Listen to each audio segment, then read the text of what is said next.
before we continue with three-handed play, I just wanted to note one thing.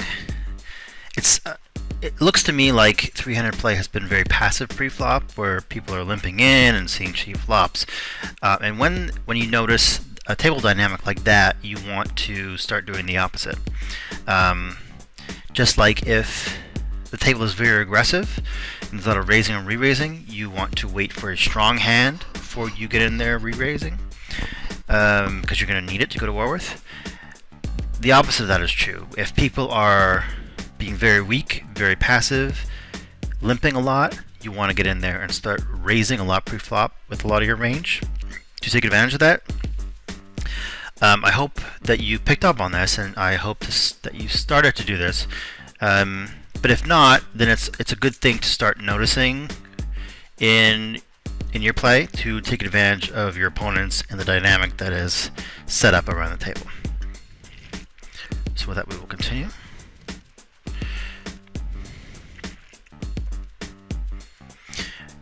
Now, as I was saying, to start getting to an aggressive mode pre-flop, we've seen a limper, that's weakness. We've seen a limper, that's weakness.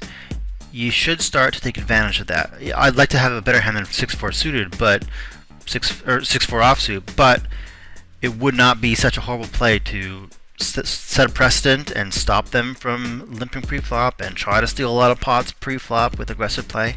I don't think you're going to do it here, but that's just something to think about. Alright, I like the lead. I think I would have liked it to have been a bit bigger than midden, because you're not going to get, as you can see, you're not going to get players to fold any draw, any overcards. Well, there's not going to be overcards here, but any pairs. Yeah, see, this is even worse than the turn. You're just screaming, "I'm weak. I hope you fold, but I don't want to pay a lot to make you fold." Yeah, and even if he doesn't have a 3, I love this raise. You've showed 2 streets of weakness. This guy has showed weakness by never raising you. And Steve Sapp has pounced on that with a raise.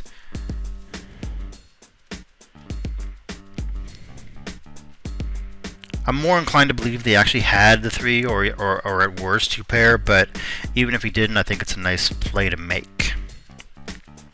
Pouncing on weak raise sizes with strong re-raises.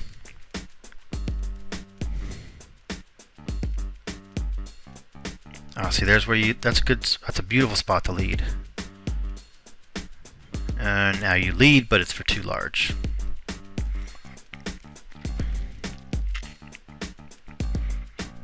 Here we go. Pounce on the. There we go. Nice. Pounce on the limper with a raise. You've got a pair, even though it's worst pair. Raise for value. Yeah, see, the auto limp with horrible hands is just, it kills me. Fold the 10 deuce. There's nothing wrong with it. You're out of position. Alright, so now we get into a situation. Stopping one thought to go into a more important thought. We get into a situation that I was talking about before. You lead out for almost the full size of the pot, and he calls you. Now what are you going to do? Betting out 300 or 320. Taking a stab that small would have gotten the result you wanted, but you've put in way more chips and now you're in no man's land. Okay, I don't understand. First of all, nice play on the river. He was weak enough to, and he's the kind of player that's going to call a lot on the flop. And since he didn't bet the turn, you can kind of eliminate flush draws from his range. And you can go ahead and, when the 8 pairs, take a stab at it. It's a bit, again, it's a bit big of a stab. You can get away with, 850, 900 for the same result. But I like the fact that you read his hand, you read the strength of his hand, and you took a stab at the pot and won it with the old 10 deuce on the King 8, 5, 8, Queen 8 board. I'd like to see a raise here.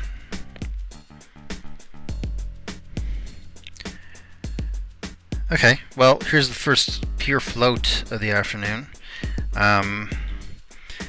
If you're making this play thinking that 2 overcards is a draw, take that out of your arsenal. If you're making this play thinking, well, he can't possibly have anything like that, so I'm going to float him on the flop and bluff him on the turn, that I like. 2 overcards is not a draw. It's not a good draw, it's a bad draw. 2 overcards with a flush draw would be something, but 2 overcards with nothing else behind it is not a draw. If you have a plan of action where you're going to bluff him on the turn, then this is lovely. I'm curious to see what happens. So now you go to I think you can raise there. I think he limped pre-flop. He never has the ace. You can represent ace 2. You can represent ace 4. Those are the kind of hands that would play that way. You could also represent the 8. Not sure what he's representing. When you're not sure what he's representing, why not come in for a raise instead of making a weak fold? You called the flop for some reason. I hope it wasn't just to hit your queen or 10. Always have a backup plan besides hope I hit my card. Hope I hit my card plus I think I can bluff him if a certain card comes. That's not a bad way to play a hand. Again, here we are going to limp the king 5.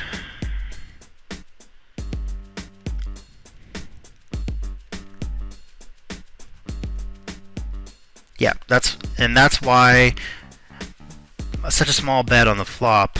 Oh, sorry, I guess it was on the turn. With, well, you had a 5 high flush draw, but that's nothing. The small bet like you made, which wasn't going to get a guy like this to fold. So, and you can see he called you with just a gut shot. So you're never protecting your hand. I think a bigger turn bet.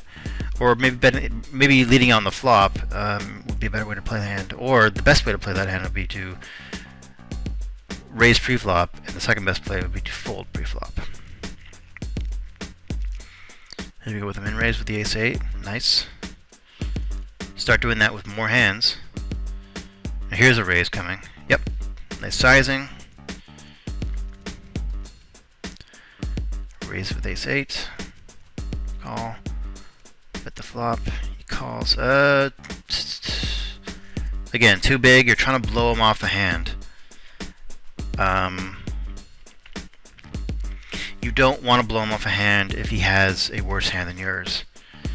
He didn't re-raise you, so it's hard for him to have a better ace than yours. There is a lot of benefit in staying with a consistent raise size rather than, bombing out for full pot one hand and min-raising or min-betting flop with another hand. Try to keep a more consistent raise size so it'll be tougher for your opponents to know where you are in the hand. Well, this is an interesting bet size. If he's made his straight or if he's made 2 pair, he's giving you a nice price to call, so I think you have to call, especially since you have the top pair. Yeah, you're not folding now. Well, we ran into a nice little chop. That's what is it? Okay, I'm not going to talk about the way he put the hand. I think you just calling the turn in the river is fine. You're never raising there, especially when the board got even more connected than it was. Yep, I think both players played their hand fine. Let's go in for a raise here. Nope.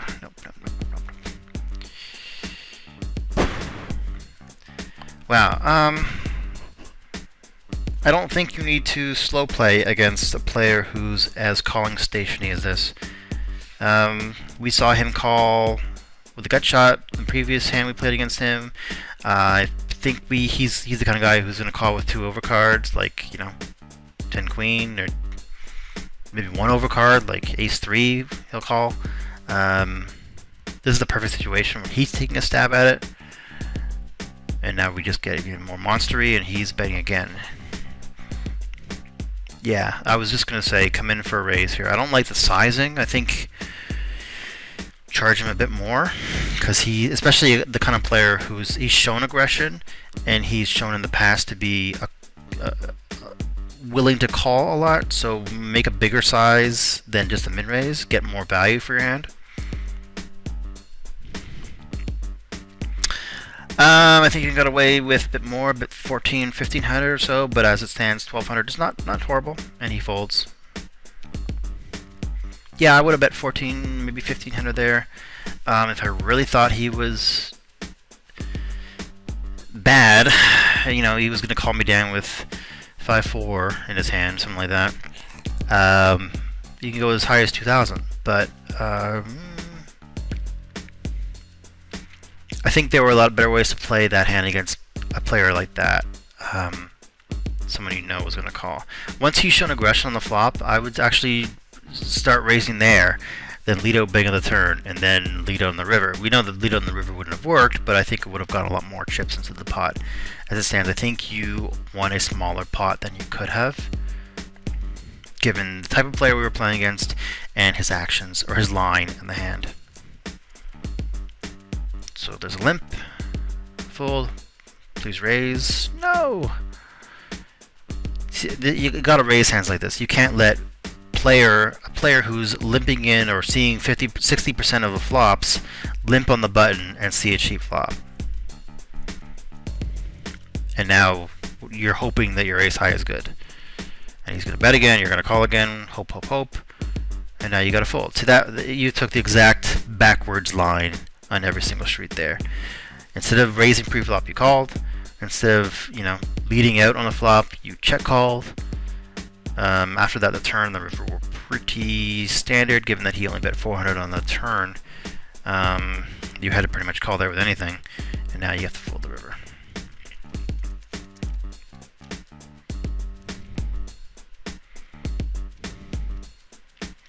I don't like the limp pre. I think you can start raising a lot more pre-flop, as I said before. Take the more aggressive lines pre-flop and get these guys who want to see cheap flops to pay a little bit more. Lead out, he calls. Don't be scared of the ace. Bet again. Bet more. Min betting into a 2,500 chip pot with only a bet of 400 is, you're losing a lot of value. He's calling you with any queen. He's calling you with a 2. I'm telling you, he's calling you with a 2. But he was, what, chasing his flush draw and he missed? More consistent bet sizing.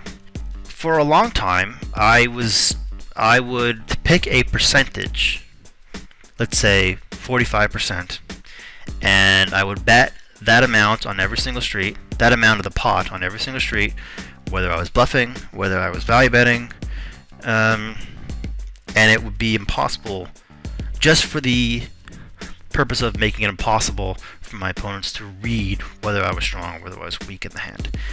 I've kind of gone away from that and started to use my reads on players to adjust my bet sizing in certain spots.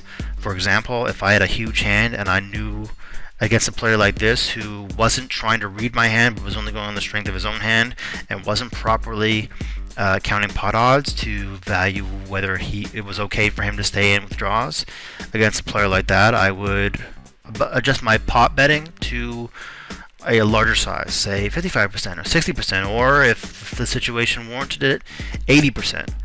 And you can do that in certain situations, but otherwise I would keep my bet sizing fairly standard. Pick a percentage and stick with that. If you want to make it easy, just bet half the pot.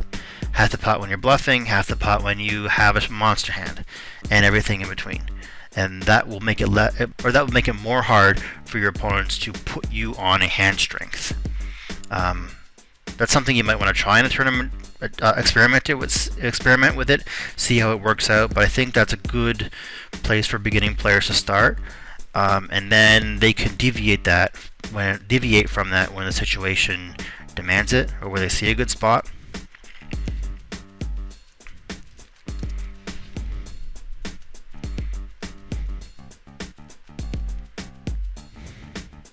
Yeah, again, betting 800 into a 920 chip pot it's counterproductive. You're getting the opposite result from what you want. You want better hands to fold and worse hands to call, and that's not what's going to happen. I hope you raise here. You don't. Bet, call, bet again. Again, we got to be betting at least 800 here.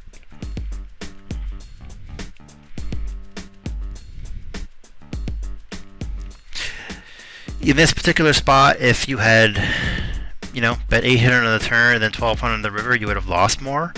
But it is, I think in the long run, he's not going to have an ace that often. This kind of player on this kind of board, he's probably going to calling you down with a flush draw or a worse king or even a 3.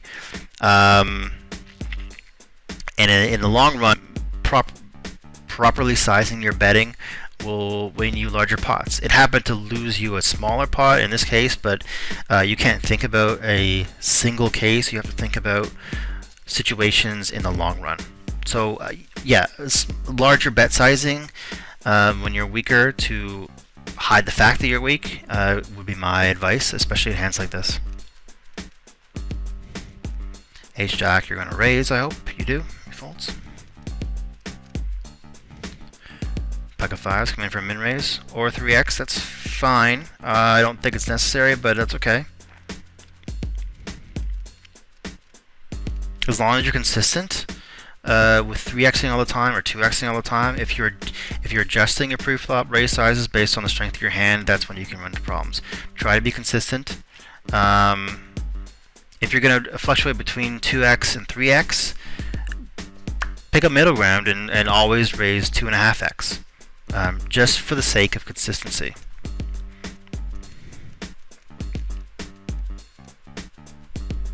Yeah, I like the lead. I like the stab here. Again, I don't like the size. You can get the same result for with a smaller bet size. Limp with a terrible hand, out of position. Please bet. Yep, he calls. Again, you're gonna bet 400, and you're gonna bet 400 again, and he folds. That's the result is fine, but it's just it's too easy for a good player to take advantage of you when you bet like this. I think if you're tailoring, if you have a reason for tailoring this bet size versus this particular opponent that I don't know, that's fine. If you have a read on him and that's why you're taking these lines against him, that's fine. And I don't know what your reason is, and if you wanted to leave a comment explaining your reasoning for that, great, I'd love to hear it. But as it stands, on an overall big picture way, leading out for min bet is you're not building a bigger pot with your good hands, and you're not getting your opponent to fold when you're bluffing. Essentially, you're just getting him to call along, and maybe he outdraws you. You're not protecting anything. Ace on the button. We min raise. Hope we see bet. Nope, we don't. And now he takes advantage of you and leads out when you showed weakness. That was a great play by him. No idea what he had, but when you check the flop without, when you've raised pre-flop and you don't see a bet the flop, good players will take advantage of you and lead out on the turn when any card comes and hope to represent it. And you're stuck there with ace deuce and no pair and just a gut shot. What are you gonna do? I'd like to see a raise here, and you don't. Again with the min betting.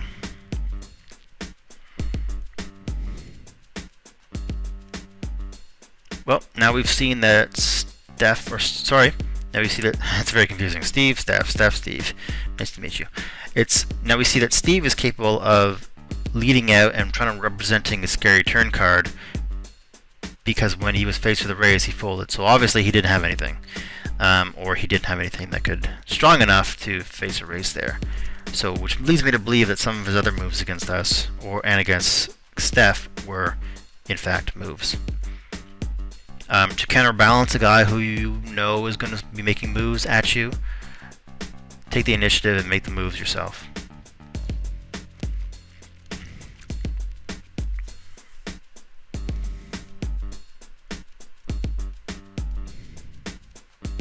There we go. Nice. Again, the bet sizing is way too big. But I like the idea of taking a stab there. Now here's where we take another stab. I think we were too late. And now we can't call. Stabbing on the flop would have been better there, because it got scarier on the turn, and he could have picked up a ton of different draws, and you can't call any bet he makes there. Take your stabs before the board gets scary. He doesn't have an ace because it's likely he doesn't have an ace. So take a shot at representing the ace, or take a shot at betting your 5 when he has nothing and protecting your hand. Oh, nice little min raise with the suited 1-gapper. I like that you're at least starting to bet pre-flop. The C bet is good, the sizing is not. You could have bet 900, 1,000 there. Instead you bet 1,600. That's way too big.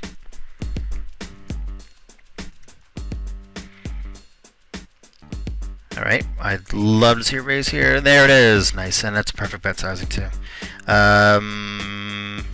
Yeah, you could go as low as 14, but 1,600 is perfectly reasonable. And you lead out for 1,600, and he folds. That perfect. Do that more often. It's going to be an easier win. Yeah, I like that you didn't lead out for 3,300 here. You let out for a nice 40% pot. If he comes over the top, he comes over the top. But you've given yourself a chance to take a stab at the pot with a small bet size, and he has to have a hand. He has to have a big hand there to call you. He has to have hit his jack. He has to have 9-10 to even come along, and it's not likely that he'll have any of those hands. Take a little C bet, win a nice pot. Not that individual individual pot was nice, but if you keep making plays like that, those kind of smallish pots will build up, and then you'll have a nice big stack. It's slow accumulation like that will turn into healthy chip leads.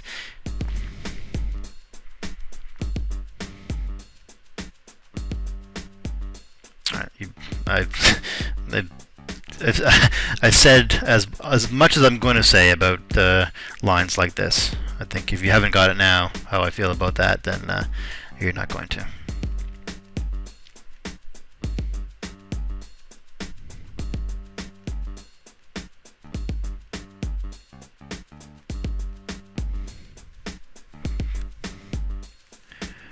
Okay, that was interesting.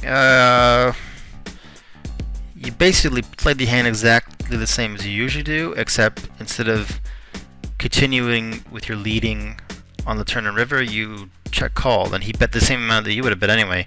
So it didn't make a difference, but you lost control of the hand. You didn't lose control. I think you willingly gave up control, and you took a more pot control line. But what if he had bombed out for a full-size pot on the turn? You're taking a pot control line, keeping the pot small, but you've lost control. I think you don't have to lead out for the minimum like you were. Still maintain the betting lead is what you want, just in case he decides to bomb away with his draw. You still want to maintain the betting lead to keep the pot small and keep the aggressive line, and hopefully at some point he folds.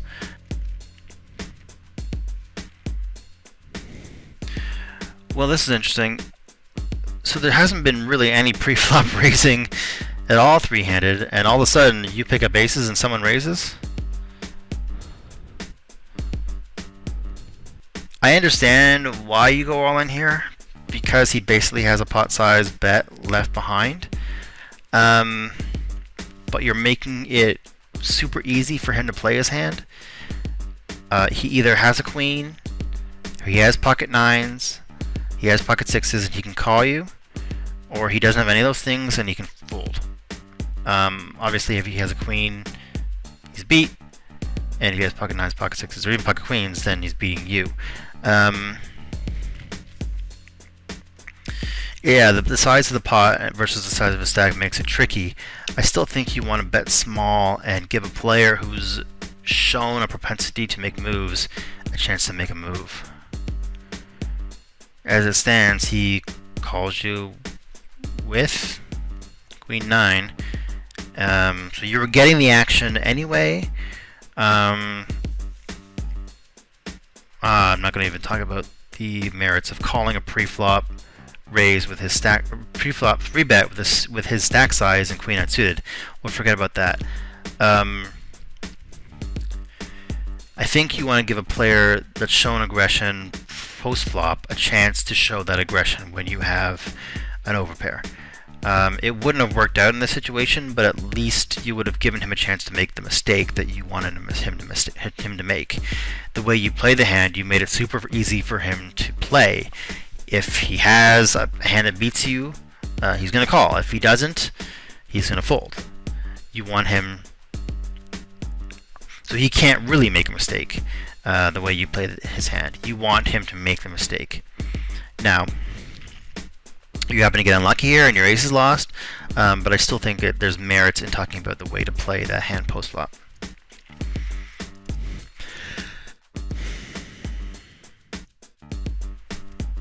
Yep, I like the raise there.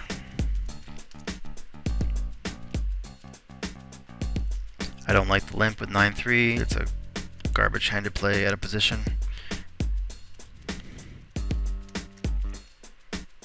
Oh, okay. So apparently Steph busted. Let's go back and see how that went down. He starts the hand with 26 big blinds, and here we have 51 big blinds. So we fold the button. Steph min raises, which is unusual because he doesn't raise ever, really. Steve re-raises. Alright, so obviously it's a cooler. Kings versus Jacks. Yep, that's that looks about right for those two kinds of players and those two hands in this part of the tournament. Which leads us to heads up.